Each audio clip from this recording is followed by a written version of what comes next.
Welcome back to Eternal Financial Journey, where we walk by faith, build with wisdom, and position ourselves to thrive spiritually, financially, and generationally. I'm your host, Shanisha, and today's episode is a powerful one that's going to challenge you. It's going to clarify some things for all of us as kingdom builders. What are we talking about today? We're diving into the topic, promise versus premise. If you've ever said, God, you showed me this promise, so why am I still stuck? Trust me, you need this word today. Because sometimes the problem isn't the promise, it's the premise we're standing on. Y'all ready?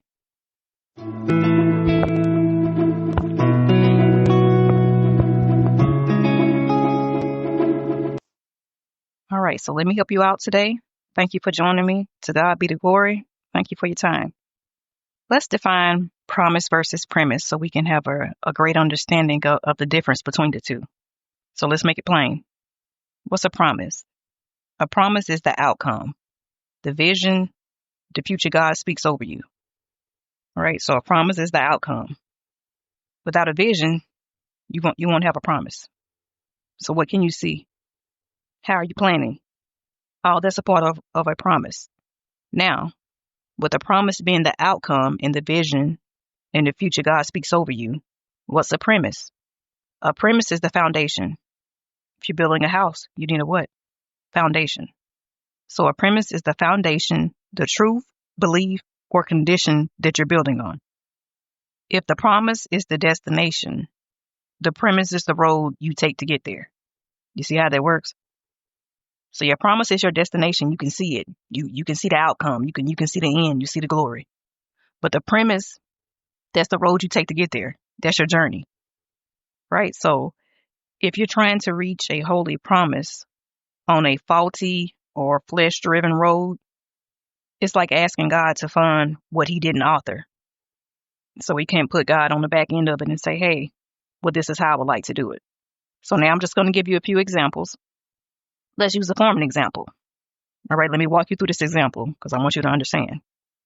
Say I want to build a farm to create generational wealth and feed the community, right? A kingdom-minded mission. That's a beautiful promise. At least to me it is, right? So now I have to ask, what's the premise? All right, so if the premise is I trust God to direct, provide, and bless this farm for his glory, then the promise has a strong foundation because the premise is God is going to what? Direct it, provide, and bless this farm for his glory. So the promise, which is the outcome, has a strong foundation. Now, let's say, what if the premise is secretly, I want to prove myself. I want to escape working for someone else. Or I need to make this work or I'll look like a failure. If that's the case, then I'm building on pride, fear, or pressure. Either way, that's not a good thing, right? I'm not going to feel good doing it. There's so much pressure on me. It could result in more stress, high blood pressure, depression. All these things can come from pride, fear, or pressure. So I just wanted to give you how to build and what it would look like for your premise. So your promise is the outcome. The premise is the foundation. So now, even though the goal looks holy, the foundation is shaky if I was to build it that way. And God, in his mercy, may delay the harvest to protect me from myself. Why? Because the foundation is not correct. Now, if the premise was, I want to do this to give glory to God, I want to do this to help other people and build communities, sustainable communities, or something of that sort.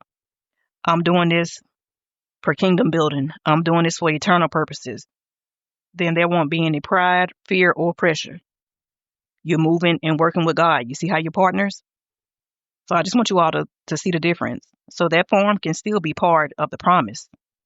Make sure that you align your premise with kingdom building, with heaven, with eternity, however you want to say it, right? Make sure your premise is in line. So the promise is the outcome. The premise is the foundation. Now, let me give you a spiritual law, the law of alignment, and how I feel this can help you, right? There are a lot of laws. I understand that. But spiritually, it happens in the spiritual before it does in the physical and the natural. So a lot of times a lot of people are out of alignment because guess what you don't have? In the spiritual sector, you're still behind, but in the physical, you're trying to push forward and you're doing things in your own strength, and then it ends up failing because just like with your body, mentally, physically, and spiritually, you need to be in alignment. Well, if it happens in the spiritual first, you would need to be mature, correct? That's what I want to talk to you about today a little bit more. This is a great spiritual principle to understand. God only funds what he authors. That's the law of alignment. Psalms 127:1 says, unless the Lord builds the house, the builders labor in vain. So if you're doing stuff in your own strength, who's building that house? You are. How would you build a house if you don't have the proper foundation? It's like the three little pigs, right? Somebody gonna huff and puff is gonna blow the house down. Do what you can to be in alignment spiritually and not to labor in vain. Don't miss your mark.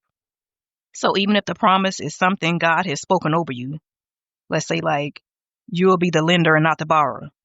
Clearly, that's biblical. But you must build a life and business on God's premises. What are some of God's premises, right? Obedience. You can see that all throughout biblical scripture that what? Obedience. That's always blessed. Stewardship. Are you managing what you have? What you mismanage, you lose. That's your time. That's finances. That's flow. There's more than one currency in life, and I'm not talking about money. But spiritually, there's a lot of things that we would talk about here, but just understand that.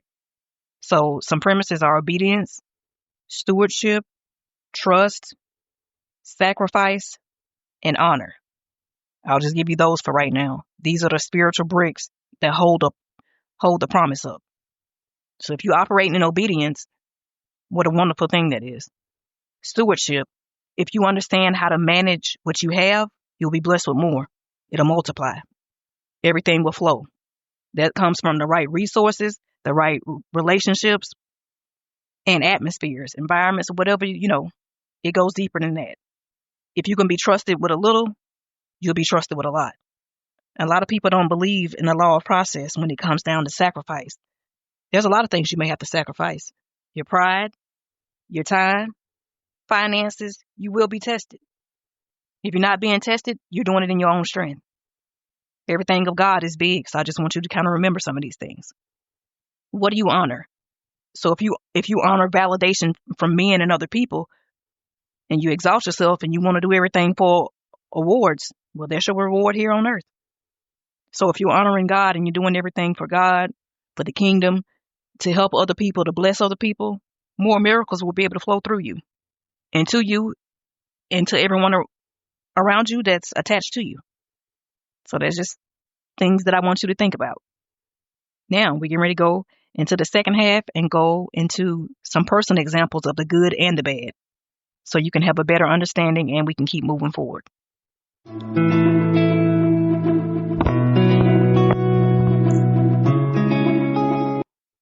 All right, let me give you some personal and practical scenarios, good and bad, to help this hit home.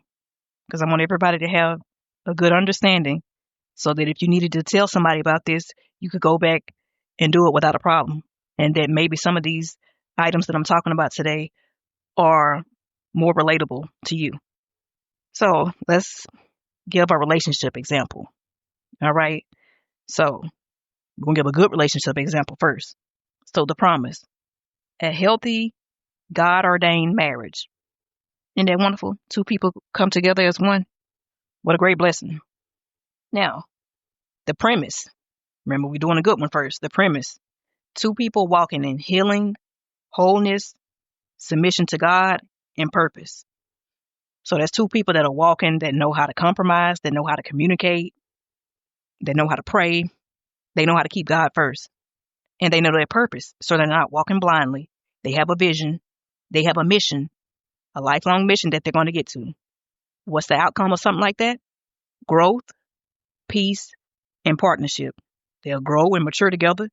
They'll grow and mature in God. They're going to have peace in their homes, and they're going to be peaceful to everybody else. And they're going to know how to protect their peace. They have a partnership together that will work beautifully, and they have a partnership with God, with prayer life, stewardship, obedience, everything that comes with it. Now, I know a lot of people say only in a perfect world. However, nothing that you have to manage comes without tests and trials. For you to elevate and to go to the next level, you have to what? You got to go through some things to grow through some things. The sooner that you understand about the spiritual principles of how things happen in the spiritual first, before they do in the natural here in the physical on earth, the better you'll be. And then you'll stop running from things, and you'll learn how to say, hey, how can I deal with this? Emotional intelligence. All these things play a role in it. So that was a good relationship. Now, let's try this again, but this time I'm going to give you a bad premise. So the promise is a healthy, God-ordained marriage, right? Now we're going to get to the premise, the bad premise. Rushing to get married, or, boyfriend, girlfriend, whoever it is, rushing to avoid loneliness, ignoring red flags, thinking marriage will fix inner wounds. So just to delve into that a little bit more, some people just get married just to say, hey, I don't know, you can make up a reason. I want to get married because I'm 52 and I don't want to be by myself. I want to get married because I've been married 3 times and I don't want to be by myself. I was with such and such for 10 years and he went and married somebody else. So now then you're rushing to be with somebody else just so you won't be alone. When that may be the very thing you need is to be by yourself, to understand yourself, to love yourself, get to know God and develop a better relationship so that you won't have to worry about being broken. All those things are possible, right? Other times, people ignore red flags. You've had every flag that you can think of, every flag but a green one. All right? You done seen red, black, yellow. So you knew to stop, to slow down, run for your life. It's a lot of things that you knew. You seen these flags, but sometimes people, oh, I want to see the potential. I see potential. Oh, we can make it work. Okay. Now, up to you, but that's what we would call ignoring red flags.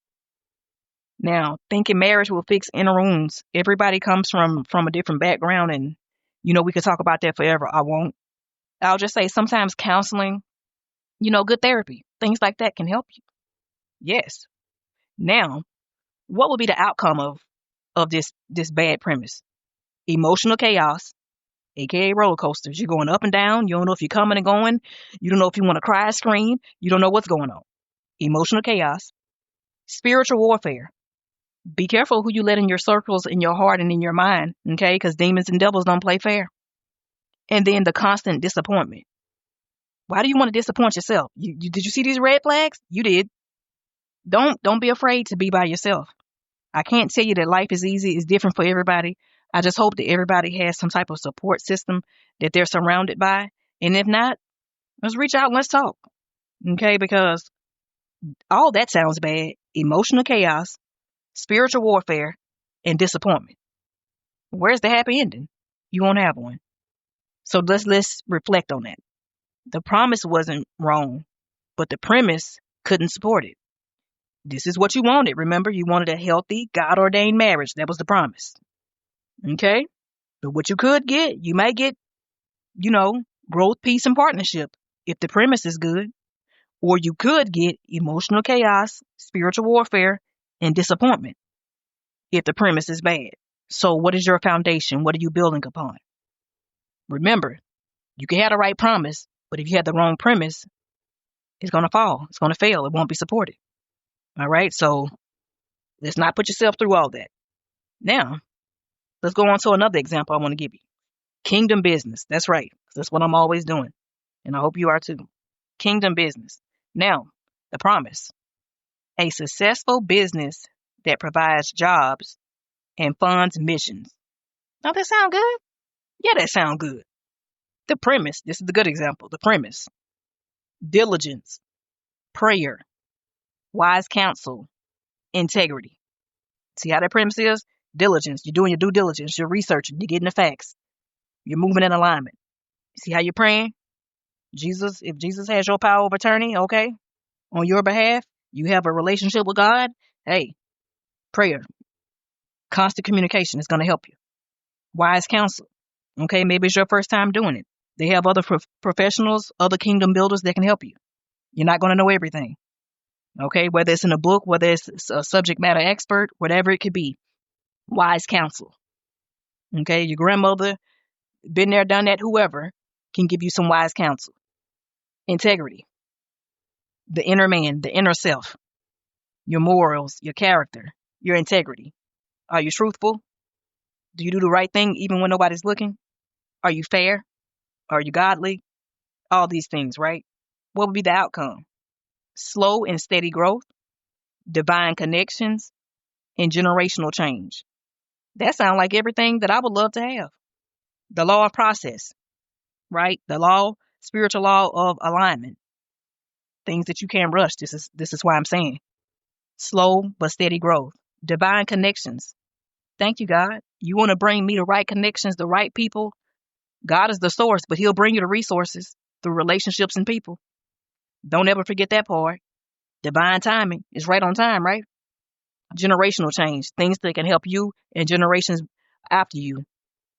That sounds great. Now, let's go to a bad example. So the promise is a successful business that provides jobs and funds missions. All right. Now this premise is bad. Let's go. Hustling from fear, copying other people, chasing clout. This happens all the time. So when someone says the word hustle, everybody do their homework today and do a little bit of due diligence and look up the word hustle. And after today, I don't think you'll want to use it again. If you're hustling, okay. If that's the word you want to use, that's up to you. For me, no, I don't think so. I don't think you want to use that word from all the negative things that come with it. All right? Fear. You either have fear or you have faith. You won't operate in both. You can't have fear and faith at the same time.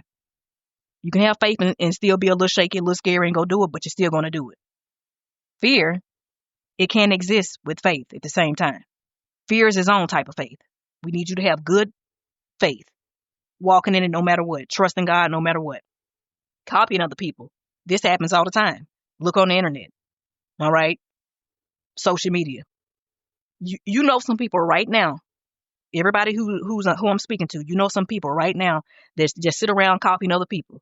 If your last name is not Jones, you shouldn't be running around here trying to be like the Joneses. If your last name is Smith, Walker, whatever it could be, you're uniquely you. You should have your eyes on what you would have, whatever your vision is, with a 10-year plan at minimum. If not, try to get there. But copying people, copying ideas, that's why every 2 years you don't see that all these things fade away. And then you've been sitting here living a life, you're wasting time. The time you're wasting trying to be somebody else, trying to copy somebody else and do what everybody else is doing, you could have been taking that time to invest in your skill set, into a trade, getting closer to God, having things be revealed to you. Pray and ask God for help. Ask, seek, knock. All these things will come, but you have to open your mouth. You have to speak it. You have to believe it. It's always a if. It's always conditional. If you do this, if you do. Okay, so what are you going to do? Some people doing stuff, going crazy, doing stuff, just chasing clout. That's what they call it now. You just need some attention. Why does it have to be bad attention? Go give some attention to God, okay? If you talk to Buddha, go talk to Buddha, all right? If you Muslim, whatever you're doing, even everybody knows how to pray. So God bless all. I'm just saying that's what comes from hustling from fear, copying other people, chasing clout. What's the outcome of that? Burnout, confusion, financial instability. Well, why is that? You burn out because you're tired of hustling. Don't go hustle, people. Confusion. If you're confused, that didn't come from God. Confusion is not of God. Clarity is. So if you're confused, well, I just don't know what to do and I just don't know where to go. Well, okay, you don't have any clarity. There's no need of praying if you're not going to actively do the work and get up and be about your business. Okay? Financial instability, like I just told you. You're trying to keep up with the Joneses. They bought a car, you got to go buy one just like it. Okay, Sheila got the black Camaro, you got to go get the white one. Okay, oh, they got a Tesla now, I need one. Everybody's not in the same budget. Everybody's not in the same bracket. You're not supposed to be jealous of other people. Do your own thing, people. It's not hard. But this is what happens. So here's the key. If God didn't tell you to build it that way, he's not obligated to bless it that way. Hence me saying, pray. Ask God for a revelation. Ask God. Ask, seek, knock. Okay? Open your mouth and speak. Get on your knees and pray. Stand up and pray. Whatever you want to do, pray. Ask God for a revelation. Your vision is not going to be the same as the same person in your house. Okay? So if you got a twin sister, you all don't have the same vision. Why? Because you're two different people, uniquely made for different purposes. Could you possibly work together? That's great. Okay? You and your first cousin, that's your favorite cousin. Great. You all pray for the revelation. Do what you're supposed to be doing. Everybody has different spiritual gifts. We get to that another time. Everybody have different talents and skills. Okay? Maybe you can draw. I can't. I can only draw stick people. Okay? So maybe you're good at architecture. I'm good at finances. Everybody have different gifts. All right? That's what we got to understand. In the next section, we're going to talk about ministry or nonprofit.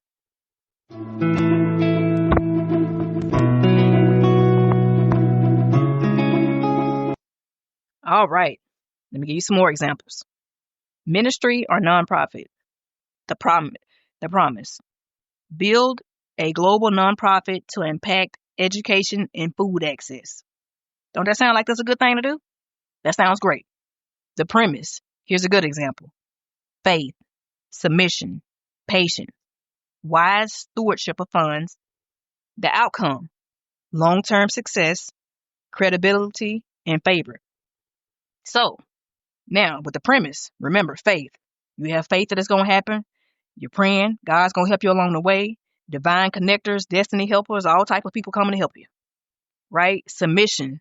You gave your plans. You did all this stuff before time to God. And you're saying, hey, I'm willing to do this lifelong journey and do the right thing. However long it takes, I'm committed to this for a lifetime. Patience. You're working every day, diligently. Each week you're strategizing. You're going to the next level. You're not wasting time. You're not wasting your talent. You're recruiting. Other people are going to help you. God's going to put them in your path because you're out there actively moving. Wise stewardship of funds. All right. That's the most important thing I can say because so many people get lost in, oh, I don't have the money. Sometimes, most of the times, it's not about the money. It's about working with what you have. It's already in your hands. Do you have the capacity to increase and go further?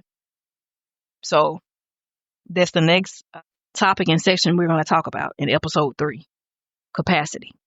It'll bless your soul. But right now, hey, the outcome, long-term success, credibility, and favor. Is favor fair? It is not. So when things start happening that are out of your control, that are good that is happening to you, you didn't expect it, always expect the best with favor. It'll get you into doors that your education or your talent can't get you in. It'll bring you before men across nations that will validate and show who God is. Credibility. If you're on time, you're doing what you're supposed to be doing, guess what happens? Credibility. That'll open more doors for you. Got good credit, you're on time for everything, your name will start ringing bells. That's the way it should be. Long-term success. So let's say this again. The promise. Build a global nonprofit to impact education and food access. Now here's a premise. Now here's the bad example. Pressure to perform, comparison, chasing large grants with no infrastructure. What's the outcome? Legal issues, burnout, mission drift. So let's break that down here for a second. Pressure to perform. Why would you be under pressure to perform if you're performing for God? So that lets me know automatically that you're performing for who? For other people. You're chasing clout. So that's for you to think about. If you're under constant pressure like that, that's not of God. Maybe you put too much on yourself. Could be a lot of things. Let's keep pushing. Comparison. Comparison is a thief. Why would you be comparing yourself to anybody else? That's a thief of time, a thief of joy. It's a thief of everything because you're not focused on what you should be or you wouldn't be comparing yourself. Chasing large grants with no infrastructure. So you want to chase the money first instead of having the actual foundation to know what to do with this money, to keep the money flowing, to keep the money growing, and to where it should go. What's the outcome? Legal issues, burnout, mission drift. That's why the pressure is there. You didn't have the foundation. The premise was bad. You didn't do your due diligence. So these are just some things that I want you all to think about as you go forward. Now, what to do when the premise is off? So what do you do when you realize, wait a minute, my premise might be off? And it just might be. There's no need to panic. Easy thing for you to do. First thing you can do is you can repent, right? There's a multitude, a variety of things that you could do. But the first thing you could do is repent. You go to God honestly and say, Lord, I wanted the right thing, but I was building it the wrong way. Can you help me? Can you redirect me? Can you restore my time? Can you restore my vision? Write it down and make it plain. My favorite thing to tell is everybody I know. It is written. Write it down and make it plain. Don't keep it in your head, and that's how people go wrong. Well, I think it's going to be this way. Make a plan. Have a plan. Do you think that you can just go build a house without a plan? Wouldn't you need to budget? Wouldn't you need to know how much it costs? What type of materials? Okay. Do you know how to build a roof? No. Well, somebody needs to do the roof. Do you know how to do the floors? No. Okay. Well, somebody got to do the floors. So you always want to have a plan. That's life. Another thing you could do, the second thing you could do is realign. Ask God. Remember, ask, seek, and you will find. Knock, and you will enter. All right? Ask God to reveal his true premise. God, what foundation should I build this on? Maybe it's a slower pace. Maybe it costs more obedience. Either way, it doesn't matter because it's secure. So realign. Go reflect. Reflect on what you've done right. Reflect on what you've done wrong. In life, you know what? You have ups and downs. You have some failures. You got some wins. You got some losses. Get to it. Everything's not going to be perfect. You're going to be tested, tried, and in the end approved. Okay? And thirdly, you could rebuild. Don't be afraid to tear it down and start again. Start with your foundation and build from there. A weak premise, which is a weak foundation, will always require a maintenance. Because you're going to go back, tighten it up, tweak it. That's fine. But a strong one will multiply. You still have to always look at your foundation, but then you can keep multiplying. If you know that it's strong, you can go on to keep building more strong ones, correct? So that's what I mean here. Now, here are some questions that you could ask for reflection, right? Let's ask ourselves some hard questions. Am I chasing a promise that my current foundation can't support? All right. So this is what I like to tell people. You got to taste the wine, but the budget of beer. Okay. If you don't have the capacity to carry your finances, like let's say for instance, in business, say you have a business and then you have personal. If your personal credit is bad, that's going to carry over to your business. So until you get rid of your slave master, which is debt, and calm that down and fix your credit and move that way, sometimes your promise, your current foundation, it won't be supported. That's why you need to start at the ground level, look at your foundation. What's your premise? There's nothing wrong with changing it. I'd rather change it and fix it than get that I think I'm getting to the top and get a ladder and stand on top of the house and the whole thing comes tumbling down. Your life a jigsaw puzzle that's been torn out apart or whatever Babyface and Tony Rich was talking about. You need to understand that. Another question you could ask, did I take a God promise and try to fulfill it with fleshly methods? This happens all the time. You find somebody, they're the nicest people. They've been in church or how have you met them? They were just great people. Soon as money came into their hand or a title, they turned into Dr. Jekyll. You don't know what happened. You're like, what? That person used to speak. They used to be so humble and now they 2 scoops of crazy. You see what I mean? So, and it could have been a godly thing and then they took it and started trying to make it something else. Thought you said you had a ministry. See? I don't want to say too much, but knock on wood. Then they locking doors, keeping people in there. Come on now. We done went too far. I don't want to catapult myself nowhere else, so I don't want to say too much on that. But just use your God-given common sense, people. You know, some people start out building houses, and then they see how much money they can make. They quadruple the price. Okay.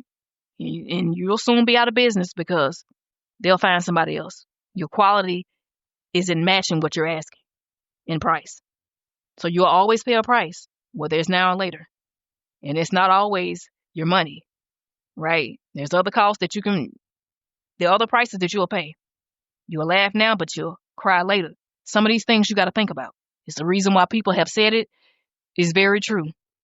So when you start doing worldly stuff, secular stuff, oh, I need some chains. I need some gold rings. And you start going crazy and mismanaging people's time. You're mismanaging funds. You're mismanaging your dedication to God and all these things. It will soon crumble and fall all apart. Y'all see what's happening in Hollywood, and I'll just leave it there. Oh, I want it to be like them. You made all these people your idols, and now look what's going on. True or false, we don't know. We know enough to say, stay away. All right? Now, another question you can ask is, what's really driving my actions? Purpose or pressure? If it's purpose, you run with it till you can't no more. If it's too much pressure, something going on. Wait a minute. I mean, you're going to have some tests to just get through some things. But if it's just pressure in your mind, I got to do this because Marquita going to see it. Or I got to do this because I got to beat Kenneth. Okay, now, we done went to you on the other side. That pressure is internal pressure coming from you, not external, internal. So why do that? Just remember, God never asked you to perform. He asked you to be a partner. If he's the creator, and you're able to be a co-creator, then you're the partner. You down here trying to do all this performing for yourself. All right? Y'all see what happened with Noah in the ark? I think I'd rather be Noah than out here with flag on the plate playing with these other people. I wouldn't. So if you've been striving instead of building, pause and ask, what's my premise? Because the audience that any show, whatever happened, it's for me and it's heavenly kingdom and to help other souls get there. I want to see there. So there's that. Now we're getting ready to see how alignment creates flow.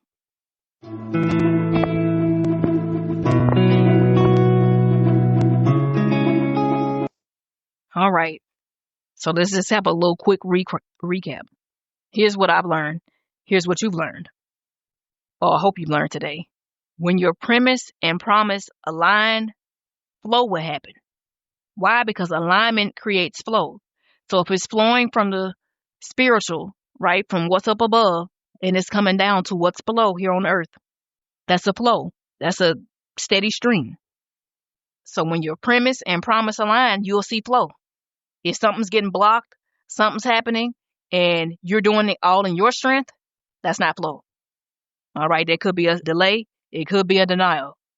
We'll just say favor opens, right? So favor opens doors, gates, portals, all types of stuff, right? Favor is an opening. Provision meets vision. You see how provision meets vision. You have to have a vision before you can do anything. And if you never had a vision, that's fine. If you know how to pray, everybody knows you can talk. All right, if you can talk, if you can write it down, whatever you got to do. You know how to meditate. You know how to daydream. Speak. Use your words. Speak to God and say, God, please give me a vision. Start talking to him. Ask for the revelation of vision. God sends help. Doors swing open. When the right doors swing open, guess what happens? Peace enters the room. The atmosphere is different. And sometimes you just tell myself, oh, I like these people. Oh, I like it over here. It's just different. You ever notice when you buy water and you're going somewhere, oh man, it's just peaceful. Why? Everything is still. Be still in the presence of God is what I'm telling you. So, because you're not faking it, when you don't fake it, this is what happens. But if you're faking it and it's not built on the right premise, the right foundation, okay, door slamming shut, you don't seem to have no help, you don't have any peace, you're confused, that's not of God. All right? So we go back to the drawing board and we get it right. But if you're not faking it, you're founding it. I think I would rather be a founder than a faker. All right? And family, kingdom builders don't just dream. We dig foundations that can hold what God is sending. You can say, God, increase my territory, expand my capacity. So if your hands are closed and they're blocked, nothing else is coming to you because what else can you carry? But if it's open and everything is flowing, more can come in and out. See that? In and out, a nice flow. Just what I want you all to think about. All right? So until next time, I want to say thank you. To God be the glory for all things. God is light. God is love.